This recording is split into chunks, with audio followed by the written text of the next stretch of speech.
nu paling deket engke setahun hujan teureun-eureun.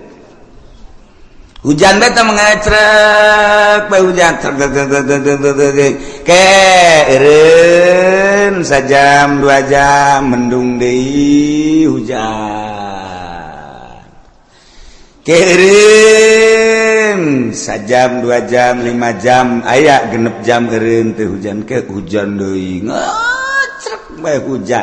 Ke aya 12 jam teh hujan berarti sapoe tapi mendung ke beuting na hujan atau peuting teu beurang hujan setahun kitu bae cuman eta hujan teh layun bitun nabat henteu ngajadikeun tatangkalan ongko hujan tapi gararing teu jaradi pepelakan nu melak naon bae ge biasana mun kahujanan nyembrung ieu mah malak garing teu jaradi.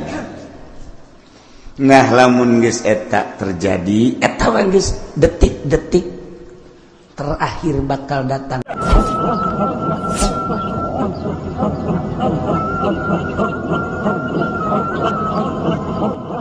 Teu rasa urang cicing di dunia ku betah-betahna sebab urang mah disebutna ge keur molor. Kanjeng Nabi an-nasun niamun manusia keur sarare fa idza matu intabahu ke hudang-hudang paeh bari wakas jadi keur ngimpi kuari ngimpi jadi bupati jadi gubernur nu ngimpi jadi lurah nu ngimpi jadi kiai pedagang sudager keur ngarimpi barang maot mahudang nyana gubernur eueuh bupati eueuh camat eueuh lurah eueuh jang ngimpi tamah geusan barang maot mantap bisa rajul pangjore-jorena jelema anu intabaha ba'dal maut nu hudangna sabada maut pangjore-jorena jelema hudang-hudang kakarak maut hudang-hudang sabada dapat jore jasa jadi nu bagus wa kuari ieu urang hudang tempo ka alam barzah alam akhirat ieu urang kuari keur gigisik ieu kuari ngaranna cicing di majlis keur gigisik encan aya hudang mah kakarak gigisik haju kawudukan haju leuwih parah barang diuk di majelis lain hudang merongkol ieu urang kuari keur gigisik garana kakarak deuk hudang nempo ka alam itu. Nah sabada ki musannif nyaritakeun tentang syarat jadi pemimpin jumlahna aya 10. Hiji syarat jadi pemimpin teh kudu beragama Islam status muslim teu meunang kafir.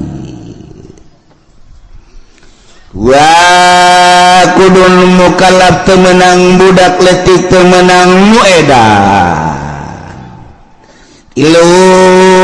Kudu urang merdeka teu meunang kasipatan kuroki amat hamba teu beunang. Opat zakaron kudu lalaki ulah cewek ulah awewe gesing hade lamun geus diulah berarti bakal namun dipilih nimbulkeun karusakan tur nu milihna doraka sing hade nu kamari pernah milih awewe kudu ditobatan. Cenah teh mah kiai meureunanan teh mah nu ulah ge cak kiai di kulon ulah ge imam salat awewe imam pamimpin mah teu naon sakeun oh kiai ongkoh nya maca kitab tilok berarti kiai si tilok baca kitab macana Quran lain kiai teh kuyai munnya ge maca kitab ieu ta baca tazakaron. Jadi kiai pan di negara urang mah lain negara Islam, negara demokrasi sarua.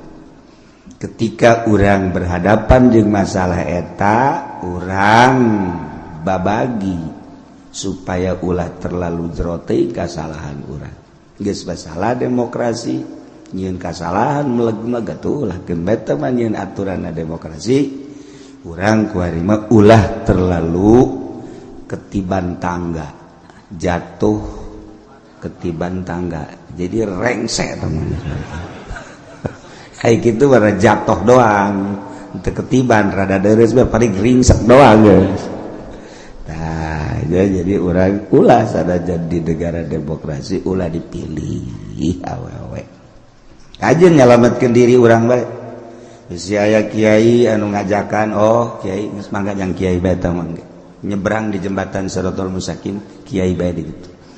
Isya aing mah hiber. Geus beres. Ulah sok sia mejeuna ulah sok ka kiai badal kos kitu mah. Kiai kudu disoan badal kos itu. Sia goblok, kiai lebih goblok. Tolol tungtuna turut bejeun kiai. Aduh, ampun. Kelima kudu bangsa Quraisy maksudna aya benang merah jalur kepemimpinan. Kudu boga jiwa pemimpin. Mun teu boga jiwa pemimpin, rusak negara, acak-acakan. Kagenep adlan kudu nu adil, benar-benar teu mementingkeun diri sendiri, nyana siap untuk membangun bangsa jeung negara. Aya tanda-tanda keadilanana. Sebab kadele kurang hiji mun naik mobil kacana tilok ditutupan. Mana coba teangan pemimpin anu teu nutupan kaca moal aya. Dua, mun boga rokok nyana teh kadele masyarakat nah hayang ngarokok kajen teuing nyana teu ngarokok rokona dibikeun ka masyarakat. Tah eta kan ngeunaheun kana hatena. Menang we satahun pajakna dicokot rokok dibikeun pajak dicokot bloon nu jelas kudu adil urang neangan adil hese katujuh mujtahidan pinter berarti sebab ieu negara lain desa-desa acan berarti loba konflik anu kudu dipecahkeun permasalahanana. Nyana teu kudu tuh nyatanya deui andai kata nanya hanya sekedar perbandingan jeung ilmu nu aya di otaknya supaya lancar ieu negara kudu mujtahidan. 8 sujaan kudu gede wawanen gagah ulah nu pelya-pelye gagah ngindaheun urang boga pamimpin nu gagah kumis gede mantap. Hehehe, janggotan, cambangan. Jadi urang neuleuh tanjak ge asana betah urang. Barang neuleuh presiden atau raja urang, ya ini mah beti kali. Kumisan, janggotan macam ulah datang ka kos kitu. Teu bagus. Mun kunjungan ke Arab bisa didumling eta. Sujaan kudu nu gagah. 9 zaroin yang kaharep sing ade yang kaharep si hayang ke kaharep jang diri urang bae salametkeun tanggung jawabna ke di akhirat orang maka ditanya engke ieu mah nu geus mah geus bae geus tanggung ka neraka geus geus mah geus ieu nu endek bae endek. Nah deuleu ku urang mana nu gagah lalaki geus menaya hae we ulah lalaki nu gagah pinter eta nu dipilih ku urang. Kajen nyalametkeun diri urang bae. Eleh menang sabodok aing mah geus sakitu ta pemikiran aing teh ya lantaran engke ditanya di akhirat. Jehe kumaha gitu. 9 zarain ngabogaan pemikiran nu luas, wawasan anu jero nu luas. Sebab negara 10 boga bedengan sempurna debeluan sempurna ucapanana sempurna hartina teu balelo ulah ro jeung al sarua cadel ngaranna mal beres atuh ro jeung lam kudu beda ro lam lamun akur engke teu bisa sifat anu wajib di Allah kesifatan ku sifat basol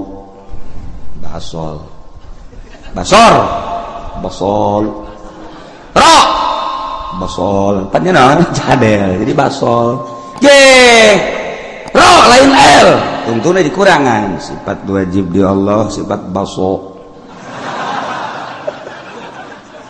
pan baso aing re teu bisa lam salah mending baso kan jadi salah tuh gitulah persyaratan jadi pemimpin imamul Allah presiden raja atau di bawah dunah yakni gubernur bupati camat lurah termasuk RT itu raja RT sakarajaannya anak sa RT itu jadi takkan RT raja itu pakai celana pendek pada RT raja kuari dek nyaritakeun kasahanana jadi imamah kumaha ieu sahna nyana jadi pemimpin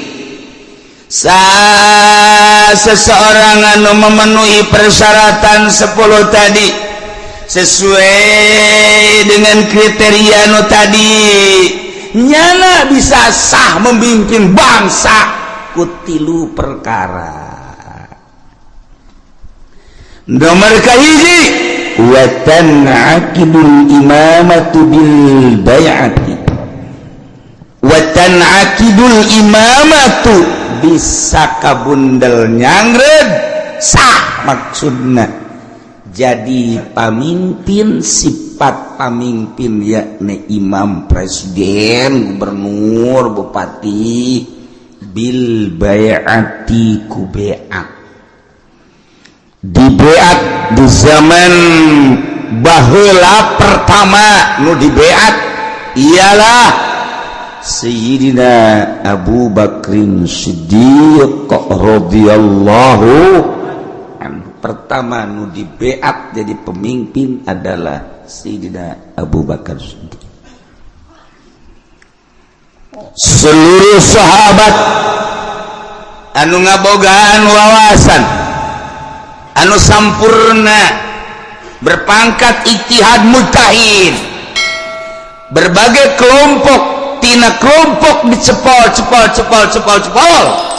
untuk mengesahkan kepemimpinan Sayyidina Abu Bakar Siddiq radhiyallahu anhu. Datangkeun Sayyidina Abu Bakar bari Sayyidina Abu Bakar mungeun Sayyidina Abu Bakar cerik Sayyidina Abu Bakar ketika dipilih jadi khalifah embung. Masya Allah, sarua ketika Sayyidina Umar dibeat jadi pemimpin sarua setihun Sayyidina Umar lantaran sarua jeung ngangsongkeun diri ka seuneu. Nomor kahiji dibeat lain hayang dibeat tapi masyarakat tokoh masyarakat ngabeatnya dijadikan pemimpin. Mentek ditukja Kangjeng Nabi tanda akhir zaman geus deukeut datangna Dajjal. Nomor kahiji masa cepet as-sanah kasyahri wa syahru kasab wa samakal yaum kasah as-sa'ah kal dakik atau daki maka itu. Nah, setahun ko sebulan, sebulan ko seminggu, seminggu ko sapoe ko sajam, sajam masa kumaha okos meuleum daun korma anu garing. Perat beres. Perasaan urang di akhir zaman engke cak Kangjeng Nabi perasaan manusia di akhir zaman geus deukeut datang Imam Mahdi na eta teh cepet jasa. kuari geus hampir kabehan nyaritakeun cepet. Kahiji disusul kedua yang mukjizat Kangjeng datang ka kos kitu teh nyaritakeun masih kana jauh ribuan tahun ku Kangjeng Nabi geus dicaritakeun. Di akhir zaman sabada terasa cepat ku kabehan zaman bakalna cuaca genjlong. Cuaca genjlong teh artina nu ngaran usim hujan, nu ngaran usim panas. Musim hujan diisi ku panas, musim panas diisi ku usum hujan, sehingga sulit bagi petani untuk menerka musim hujan iraha. Sebab terjelas hujan, teu diperkirakan bulan eta hujan baik. Teu diperkirakan bulan eta bakal teu hujan, teu diperkirakan bakal hujan, teu jadi genjlog waktu. Eta geus tereh deukeut Imam Mahdi datang. Nu paling deket engke setahun hujan teu eureun-eureun. Hujan beta mengacrek bae hujan ke eureun sajam 2 jam mendung deui hujan. Ke eureun sajam 2 jam 5 jam aya genep jam eureun teu hujan ke hujan deui ngacrek bae hujan. Ke aya 12 jam teh hujan berarti sapoe tapi mendung ke beuting na hujan atau peuting teu beurang hujan setahun kitu bae cuman eta hujan teh lain bitun nabat henteu ngajadikeun tatangkalan ongko hujan tapi gararing teu jaradi pepelakan nu melak naon bae ge biasana mun kahujanan nyembrung ieu mah malak garing teu jaradi. Nah lamun geus eta terjadi eta geus detik-detik terakhir bakal datang Imam Mahdi. Kuari mah kakarak datang ge ka hiji perasaan cepet zaman nomor kadua waktu geus ada ngagenjlog kuari musim hujan musim panas mata Kangjeng Nabi masyaallah ieu mukjizat Kangjeng Nabi kula wasok mutalaahan mukjizat pohara geus karasa kuari tinggal ngecrek hujan engke aya suara di berbagai pelosok di kaler aya suara seperti suara ki trompet atawa suara ti kidul atawa ti kulon suara ti wetan atawa ti jerotan aya suara gesekan atau suara ti luhur ieu ge sarua geus tereh datang. Nah ieu ngecrek hujan ti Kangjeng Nabi bakal ngecrok tapi teu jaradi tatangkala. Panas ongkoh usim hujan tapi panas. Kokos urang naik mobil mewah tapi kesangan. Slobapan gua. Naik mobil do mau Fortuner, AC-na gede. Tapi di jero mobil kesangan sebabnya di udag-udag hutang mobil lagi ngiriditan hutang kawin mah aya 3 aya 4 nah ngan dibobodo kabeh ge ku duit na ngahutang di bank nah ieu ke di akhir zaman barudak jing ke barogah hutang kabeh Masya Allah penelitian hadis Kangjeng Nabi akhir zaman geus rada loba di antarana engke jelema lalumpatan menuju neraka. Cak Kangjeng Nabi di akhir zaman mah kabeh jelema lalumpatan menuju neraka. Sahabat caricing bae. Maksudnya salah tante Kangjeng Nabi ngomong nyarita. Kangjeng Nabi balik deui ngomongna di akhir zaman mah jelema lumpat kabeh ka neraka percis kos kuya mun dibahasakeun urang mah kos kuya ngagejeburkeun diri ka cai kuya di luhur aya naon bae gerbek bus kuya mah ka cai aya naon gerbek bus ta ieu masyarakat manusia di akhir zaman percis kos kuya nyalabatkeun diri ka cai ieu ge lalumpatan ka neraka. jadi ngegejebur-jeburkeun maneh ka neraka di akhir zaman mah. Sahabat tetep masih culak cileuk keneh wae. Masa sih cak hatena. Neraka kan seuneu. Mun jelema kudu ngagejeburkeun ka seuneu.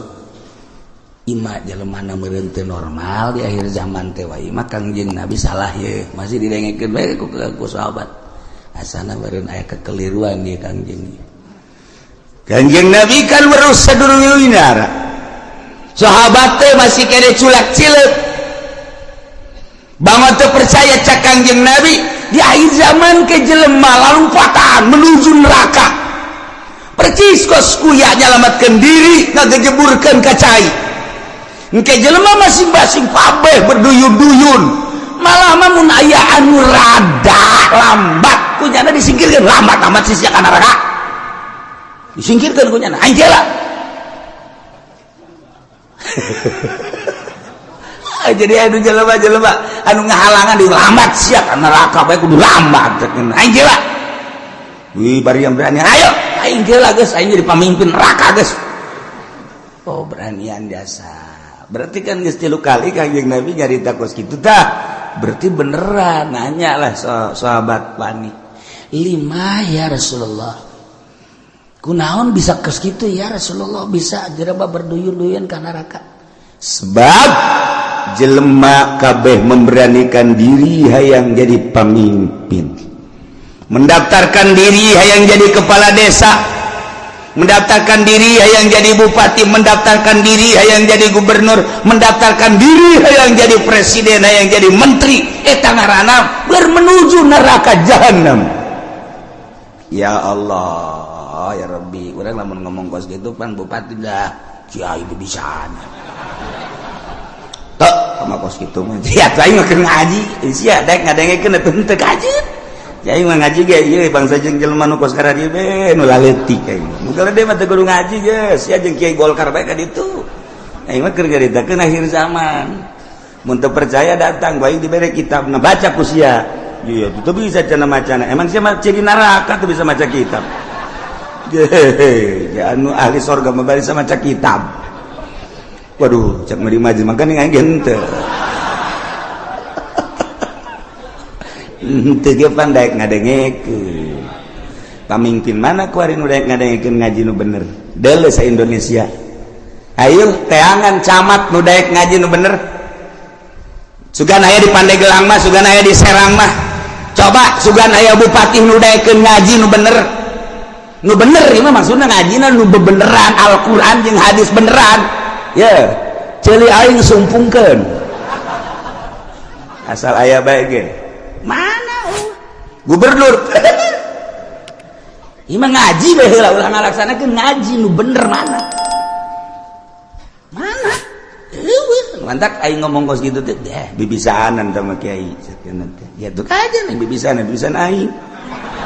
Iya, terus itu percaya sia.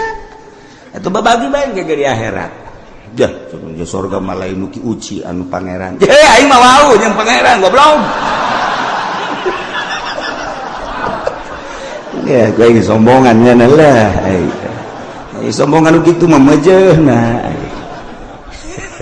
Pajar bae bener bae sombong lah. Tangkorak sia. Nah, ieu mah keur carita di akhir zaman. Eta Kangjeng Nabi deuleu lah dikena kitab Mukjizatur Rasul di akhir zaman. Aya kitabna beuli. Geus mah jang pamimpin bae beuli. Sia mah teu kudu lah. Cukup ngadengeun di aing geus. Ya Kiai Golkar tilok ngomongkeun nu kitu pan. Kiai partai tilok aing ye gua nu ngomong ye. Berduyun-duyun jelema menuju neraka. Kaget sahabat. Salah ngomong meureun Kangjeng, berduyun-duyun jelema ka neraka. Asana lain meureun. Berduyun-duyun jelema ka neraka aya anu mandeg disikirkeun awas ya, ayo sia mah ka nerakana. Halangan aing. Oh, berarti bener can sahabat. Ima ya Rasulullah kunaon? Lantaran jelema memberanikan diri hayang mimpin batur puguh dirina ge bobolokot ku dosa. Dek mimpin batur pan di zaman Kangjeng mah asal aya nu hayang we nyekel bendera memimpin perang ulah cek Kangjeng Nabi berarti aya goron di balik mimpin perang aya keinginan tersembunyi di jerona. Ada udang di balik. aduh. Ya ongkos nulungan rangda. Eta teh ada udang di balik rangda eta kajeun hukum. Aya rangda ketabrak sepeda di ais. Eta teh lain sangais-gaisna. Mun ditanya karunya jasa ketabrak sepeda cek cenah. Isukna aya nini ketabrak motor diantapkeun munyana. Goblok taji pendi blon. Antap dia dia. Korek ada udang di balik eta. Aduh, masyaallah. Nah, ieu ge jekel bendera ketika hayang. Teh cek Kanjeng Nabi. Aya gorod ketika embung karak ya. Masyaallah mulus berarti.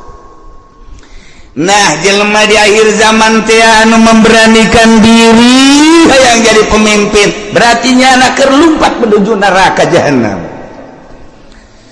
Jelema anu dagang di akhir zaman mah berarti jelema anu siap ka neraka, anu dagang ge. Sahabat kaget, je, pan ka dagang-dagang atuh. Kaget sahabat ge, pan ka dagang-dagang kunaon? Sebab di akhir zaman mah eueuh anu teu riba. Dipikir aja berarti menuju neraka kabeh eta geus deukeut tamatah geus kos kitu mah geus deukeut biasa. Nah geus cerita akhir zaman, tanda-tanda akhir zaman kasatu waladi zina, tanda akhir zaman teh mamabok, tanda akhir zaman teh kitu sarik maling, kabehan maling. Geus puguh masyarakat maling HP, maling sepeda, maling motor, maling mobil. Atuh jadi negara ge maraling beda ngaran doang. Jang masyarakat mah maling, jang di luhur mah korupsi, beda ngaran. Urang lembur teh nyahoan korupsi pajar lain maling. Pajar maling, mun urang bebeja ka urang lembur kan ini tuh, itu tuh tukang korupsi. Bu bagus amat. Bagus saknya teh. Tuh nyahoan korupsi nya mah. Sarua jeung air mineral barang kurang dibere ini air mineral embung ini mah air mineral mah kunaon eta kan dicampuran mineral. Oplok cek jana meureun mineral teh pajar ragi lah kira-kira gitu tah. Nih air mineral bagus nih embung ini mah ai kudu dicampuran mineral je ya ini udikna gebelah ditu deui udik. Tamati udik teh masih 2 km ka ditu. Eta loba bahasa-bahasa di akhir zaman mah urang lembur teh nyahoeun. Maksudna ditekeun situasi dan kondisi. Cak urang lembur teh mah kiai isian malulu, cenah ngomongna ieu mah teu betah. Urang lembur atuh dibere bahasa kos kitu. Ternyata ndek intelekan. Jadi urang lembur teu ngarti. Eta teu nyambung ngaran. Di lembur mah ngomong lembur bae. Waktu sekolah ya, lo baca anu nitahan bahasa Indonesia. Teu betah ieu mah. Emang teu betah teu bisa, teu bisa. Teu bisa asal pakai bahasa Indonesia bae kandas. Okos urang rajek bahasa Jawa, kebal-kebal Sunda deui bae nya ge. Aduh, Masya Allah. Nah, iya. Jadi orang namun nyaritakeun mukjizat Kanjeng Nabi kadang hayang seuri bahasa Kanjeng nan hayang seuri hebat amat ngabahasakeunna yusafiruna ila jahannam. Berangkat kabeh ka jahanam. Kedua yas'auna ila jahannam, lumpat yas'auna mah yusafiru mah leumpang, yas'auna mah lumpat. Sahabat kaget, penyaluatan si ka jahanam. Horeng bener. Siaulah yang serikeun pamimpin lumpat ka jahanam. Nu tadi kadua pedagang ge orenganan lalumpatan ka jahanam. Nomor katilu cak Kangjeng Nabi di imah bae ge tetep ka jahanam bae. Yeuh. Ajeuna mah kabehan tah, bupati rada lega bae. Tadi masa kaing doang cak bupati jeung gubernur rek sia ge sarua. Hayu atuh berjamaah lah. 5 ya Rasulullah kunaon make jeung di imah bae ge sebab di jero imah ge teu kaluar tina maksiat. Di jero imahna di jero kamarna nyieun kamar deui, di jero kamarna nyieun kamar deui, dipoekan tetep maksiat bae. Allah Karim sebab HP di jero mainnya geus bisa make jaringan internasional sanajan di jero kamarna di kamaran deui kamarna dipoekan tapi nyana bisa nempo Hollywood di jero kamarna di kamaran deui dipoekan tapi nyana keur aya di Hollywood ya Allah ya Rabbi Masya Allah pindahkan keur aya di California Masya Allah pohara ya Allah jauh teuing lah ke California mah pencet deh Texas woi cek nini eta sih negara mana ulah loba omong nih nini mah nini bae nyahona paling ge bojong bae kendal dan nyahona bangsa nu karari itu bae teketos bae des nyahona kadinya bae pugu di bojong ge sarujeng di Texas kuari mah eueuh nu teu akur kuari kahirupan di Amerika jeung di Citra aja atuh beda kahirupan di California jeung di BSD teu beda saeutik-eutik can akur sok deuleu naon nu eueuh kuari di BSD lamun di Amerika urang ningali minuman bebas urang turun di pesawat di Abu Dhabi minuman ti mimiti segede cinggir datang ke segede awak minuman haram aya digelar di Abu Dhabi cek urang ieu negara Islam nama ieu tapi pan minuman pohara meuli urang roti di dinya plek nu belah dieu tuh belah kulon nyelempet dibuka aya gambaran jerona roti kula ge teu bebejakan nu sejen kula doang eta geus aja mareuli roti meuli roti garing belah ditu belah ieu kan minuman tuh wow barulut tempatna teh di Abu Dhabi cek kula teh meuli roti belah ditu tah nah meuli detik sagede korma segala naon teh dibeli buka aya gambaran sia seri emang ngarti tah naon sih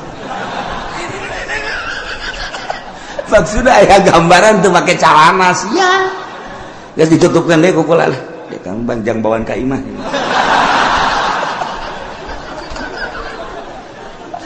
Masya Allah Karim itu beres haji caritana ieu kan aya ngarokok kan teu meunang ngarokok bebas ayalah tempat-tempatna di bandara teh di ditu hiji dia ya karena ada sepi di dia ya ulah asup ka dinya keur asup mah kula sorangan meunang meureun samenit brus urang baru le datang marake calana make sakieu ya aing betah ya cek perlakuan ngalakukeun nu teu senonoh di jero dihareupeun manusia geus biasa kaluar we kula masyaallah Karim eta di Abu Dhabi kos kitu di Abu Dhabi encan di jerona eta kakarak di bandara masyaallah Karim encan di Amerika na encan di Inggris encan di Jerman di Prancis teu kudu jauh-jauh di urang emang kumaha gitu Masya Allah tanyakeun ke kacamat gitu pan nanyakeun kacamat berarti rahasia geus teu kudu nanyakeun ka urang lembur kacamat camat anu gaul tapi camat saha teu jauh kula wae teu jauh gitu jauh jasa 1 2 3 4 camat nu gaul nu sok biasa kapan di satelit terus sia mah geus moal nyaho satelit tadi mana dasar lembur sia mah kampungan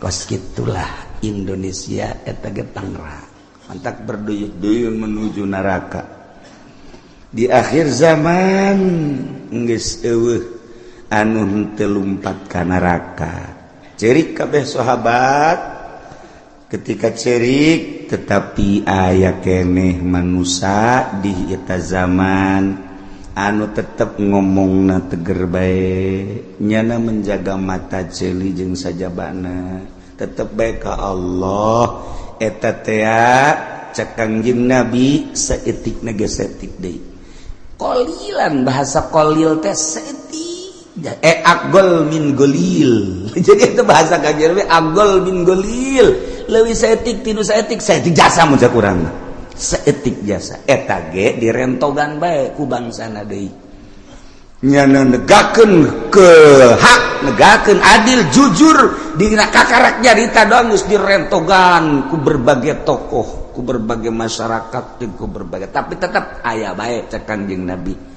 Datang ka engke Imam Mahdi turun, datang ka Dajjal, aya bae hiji mah. Setiap negara kabupaten dibere ku Allah hiji.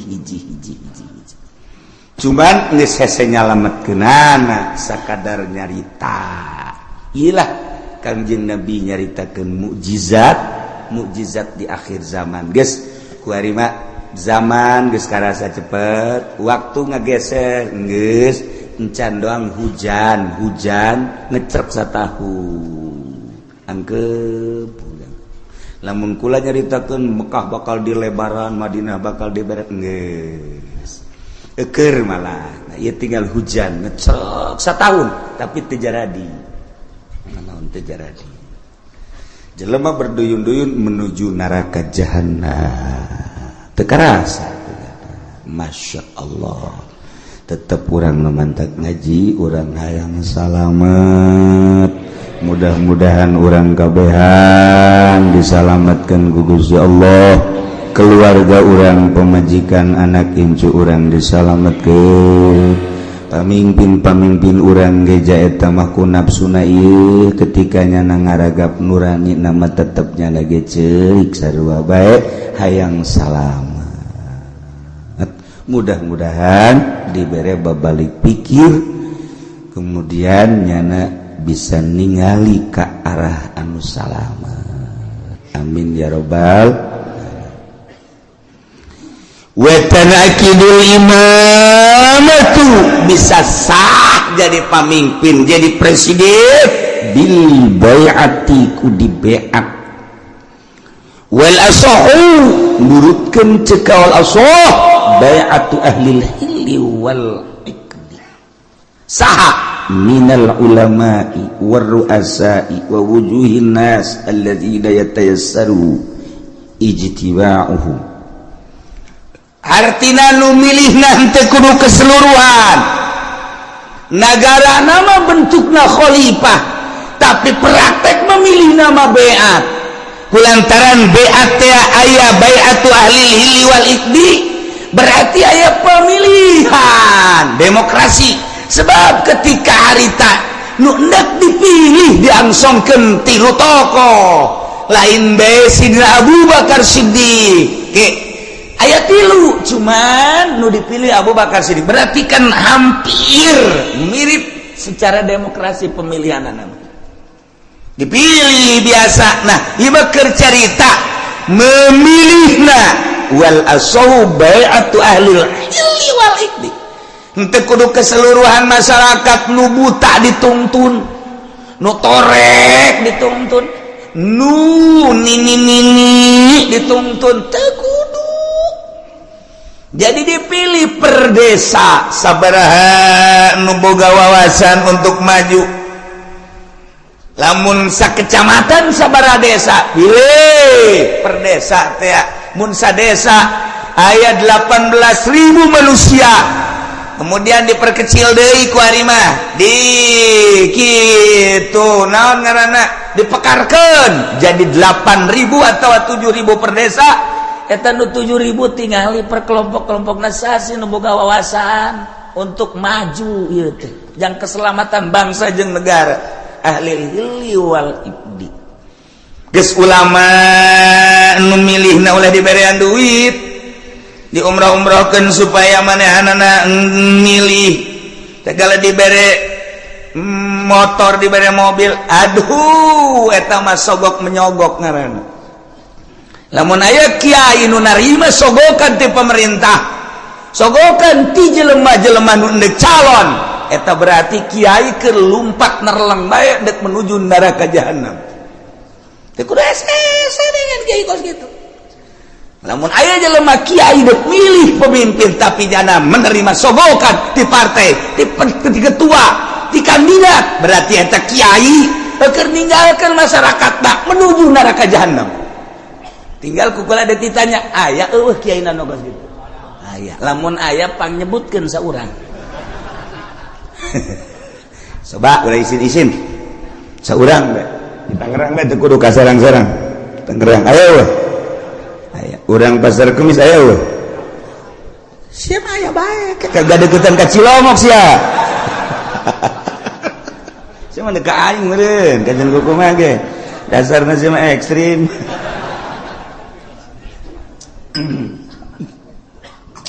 nah ulama memilihna boga wawasan di samping ulama ruasa pemimpin-pemimpin tokoh-tokoh wa wujuhin nas tua-ketua manusia anu gampang kumpulna dalam rangka menyatukan visi dan misi untuk memajukan bangsa jeung negara. Masya Allah nu milihna nu kos kitu yes kuari maka simpulanana bae wa syartuhum sifatus syuhud syarat jelema nu endek mengangkat kepemimpinan ulama tokoh termasuk kitu kepala-kepala kampung dan lain-lain sebagai berbagai lapisan masyarakat anu dianggap mempunyai wawasan syaratna sifatus syuhud sifat saksi nu kira-kira nyana jadi saksi sah berarti kasifatan minal adalah wa gaya nu milihna kira-kira santai jadi saksi sah berarti ngabogaan sifat adalah eta jadi henteu sakabehna ieu mah kabeh tidak milih nu embung dibere duit anu embung ge dibere mobil keuna ngengkeuy milih ka ditu dipaksa ngaranna eta kos kitu mal beres satungtung pemilihan umum model kos kitu nagara ulah diharapkeun kudu beres satungtung kiaina nu endek ngararapih ngabantuan jangan luruskeun nagara nyana ngabutuhkeun kana sogokan keneh ieu mal beres nagara nyana nu sok pidato rosy wal naon gara kadituna finar ceknya ya Rasul murtasi finar nyogok nyung narima sogok ka neraka hulunya anak tas dibere motor mio nah cekal huluna heuh sia ngomong goblok ieu ngomong teu bareres goreng dia ongkos jelema di kota Allahu Akbar Allahu Akbar bayang naon Allahu Akbar pas azan Allahu Akbar hes tiap tadi Allahu Akbar beratas itu Allahu Akbar waya azan hes tekan teu beres eta geus balikan urang ngaji kuari hudangkeun awak urang nu keur hes supaya gigisik tempo gerak ke alam barzah ulah neulean batur awak kurang bakal dibaringkeun di alam barzah teu nu dibawa kabeh ge sugih teu dibawa gagah teu dibawa kabeh ngan awak kurang we jeung boeh dibukakeun ieu na ditempelkeun pipi urang kana taneuh sakadar urang gagah sakadar gagah keur hirup paeh mah geuninganan kos kitu sugih keur hirup paeh mah geuning kos kitu baring bae bentakeun mata hate urang aing teh bakal kos kitu kabeh nu daek milu rekan-rekan ngan sakada datang ka bibir kuburan pemajikan jeung anak datang ka bibir kuburan doang pemimpin urang kepala urang mun urang bawahan ngan datang ke bibir kuburan doang selesai ditutup kuburan urang sorangan di jero tanggung jawab urang bakal datang amal-amal urang bentakeun mata hate urang eta nah lamun geus bentak itu kan rada dijaheuh horengan eta ngaranna bentak udang ngaranna geus inget kanu bogana ka Allah Subhanahu wa ta'ala nailah di negara Islam cara memilih pemimpin di beat cara ngabeatna cekawal asob beatu ahlil hili wal ikdi ngabeatna ahlil hili wal ikdi yakni minal ulama war ru'asa wa wujuhin nas ulama-ulama jeung pemimpin-pemimpin jeung tokoh-tokoh masyarakat anu mudah berkumpulna untuk menyatukan visi dan misi dalam rangka melajukan bangsa jeung negara syaratna sifatus syuhud, sifatus syuhud kudu sahnyana jadi saksi. Berarti kesifatan ku sifat adalah ulah kabehan memilih jam milih nage nya nama teu boga wawasan. Teu boga wawasan jang ngemajukeun umat bangsa jeung nagara, teu boga pikiran kumaha ieu bakalna lamun dipimpin ku eta negara urang, perpolitikan, perekonomian, perbudayaan, leuwih agama. Lamun urang geus nyaritakeun agama, kan mayoritas di Indonesia mah urang geus korban. Jakarta geus dipimpin lain ku muslim tapi ku kafir. Teu beurang di jero ka aya musliman. Eta geus bentuk kasalahan mangga bae ieu negarana demokrasi kan tetep bae. Urang teh hese ngayakeun muludan di Jakarta. Cobalah gubernur dipersilakan untuk nyambut. Ayo nyanang ke kumaha nyambutna? Hah? Wih. Sebuah nirwana. Lain Kangjeng Nabi nyarekeun nirwana, golok ya. Nyaritakeun rajaban panggil coba mal bisa. Jadi geus eueuh agama mah macet, sedangkan Indonesia mayoritas agama atuh kudu dihormati mayoritas kajian kumaha ge. Nu mantak ti baheula di urang mah negara demokrasi terpimpin teu murni, henteu bisa nuturkeun Amerika langsung ka pusat ka ditu secara utuh sebab lawan mayoritas Islam, loba ulama-ulama, loba wali-wali. Kesenjangan atuh lamun kos kitu. Sebab non paling istimewa agama mah Islam. Sebab di Islam mah kabeh merasa terhormati. Kristen dihormati ku Islam mah. Buddha dihormati ku Islam. Katolik dihormati. Pokoknya masing-masing. Tetapi anu bercokol memimpin tetap kudu Islam. Nyana tetap dinaungi. Tingali riwayat para khalifah. Tingali riwayat para khalifah khulafa ur-rasyidin. Kabelah dieuna matak 35 tahun masa kenabian, masa kekhalifahan, kemudian ka dieuna sultan, kabelah dieuna cek Kangjeng Nabi sabada eta geus ka ditu acak-acakan. Ya, khairul qurun qarni. Terus mayali ali. Nah, berarti Kangjeng Nabi terus sahabat tabi'in tidinya ka dia acak-acakan. Urang di zaman acak-acakan tapi masih keneh bisa maca Quran, maca tafsir ieu ge anugerah ti Gusti Allah Subhanahu wa ta'ala. Di zaman akhir anu geus lain lalagaan, urusan riba, urusan keadilan geus eueuh, kejujuran geus eueuh, tapi tetep bae aya keneh mudun ta saurang-saurangan di negara aya komo di masyarakat mah teu rusak kabeh. Sakieu geus alhamdulillahirabbil alamin. Salamatkeun diri urang, eueuh nu ngarunyaan ka diri urang, iwal ti diri urang. Batur mangan sakadar huhahehe doang.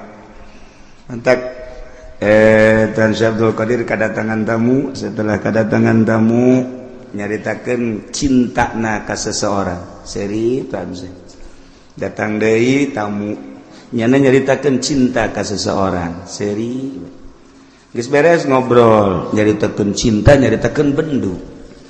Kasih anu mah cinta, kasih anu bendu, kasih anu cinta, kasih anu bendu. Cek Tuan Syekh, cinta ente jeung bendu ente tetep neraka jahanam. Kunaon emang? Sebab cinta jeung benduna lain lillah, aya kepentingan. Urang resep jasa ka tokoh nu itu, pohara. Emang kunaon mantak resep sok merean bae. Aing bendu jasa kasih itu, kunaon pelit. Tuh kan? Aing resep biasa ka kiai itu batu. Emang kunaon kiai itu mah naon bae ge jeung meunangnya nama. Itu soalnya mah meunang bae, anu mengkredit meunang, segala meunang. Kalau deposito meunang, aing geunaheun. Kadinya aing bebarengan jigana nonton bola.